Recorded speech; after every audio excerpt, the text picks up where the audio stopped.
même si tu as une diminution de tes ventes, avec la pénurie qu'on a eue puis la peur de ne plus avoir d'employés, les gens gardent plus leurs employés quand même à l'interne, donc ils augmentent leurs frais, quitte à baisser les marges de profit pour être sûr d'avoir la main-d'œuvre disponible quand le travail va revenir. Je pense qu'un élément évident, c'est qu'au niveau des travailleurs étrangers, le bassin a beaucoup augmenté là, dans les 12 derniers mois.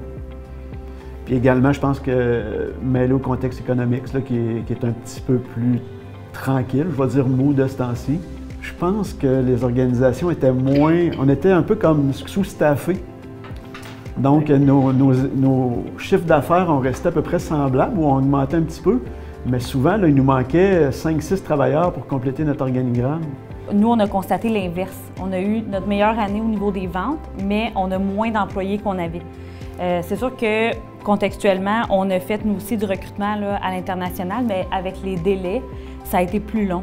Nous, on a vu beaucoup, là, à partir du mois d'août, là, les postes, là, on présentait un poste, puis on a commencé à recevoir, pas un CV, là, 6, 7, 8, 9, 10.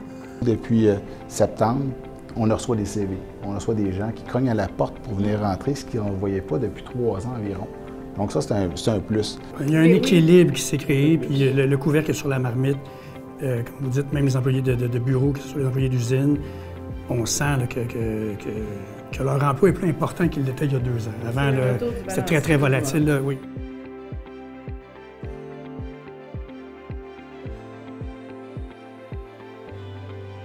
Moi, je vois 2 points. C'est que lors des années difficiles d'embauche, il a fallu qu'on augmente notre efficacité, être tout aussi opérationnel avec moins d'employés, ce qui augmente les marges. Puis l'autre chose, c'est que surtout, je vous dirais qu'à partir de la moitié de 2023, à partir de l'été, on a vu que le marché acceptait des prix plus élevés. Je ne sais pas si tu as remarqué ça aussi. Fait que moi, c'est les 2 facteurs que je vois. Là. Les projets qui sont moins intéressants, on les laisse plus de côté. C'est les premières années qu'on commence à refuser des projets. Je pense que 21-22, au niveau de tous les intrants, que ce soit l'énergie, les fournitures, peu importe, il y a eu une fluctuation, c'était complètement désordonné. Et 2023, j'ai l'impression que tout s'est placé, notamment au niveau du gaz naturel, au niveau... Tout est revenu à des niveaux là, qui sont, en tout cas, dans notre domaine, dans notre secteur d'activité, plus stables et les marges. Il y a quand même aussi un élément significatif. Les taux d'intérêt n'ont pas encore rejoint tout le monde. Oui, ça, c'est un élément important dans la rentabilité. Là. J'ai noté que le taux de roulement chez nous est quasiment nul. Oui.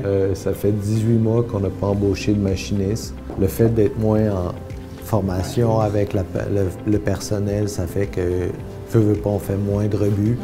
Ça aide énormément.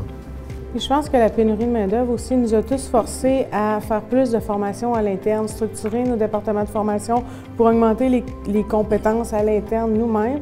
Donc, on a des meilleurs employés qui sont peut-être plus performants avec de l'équipement en plus plus performant.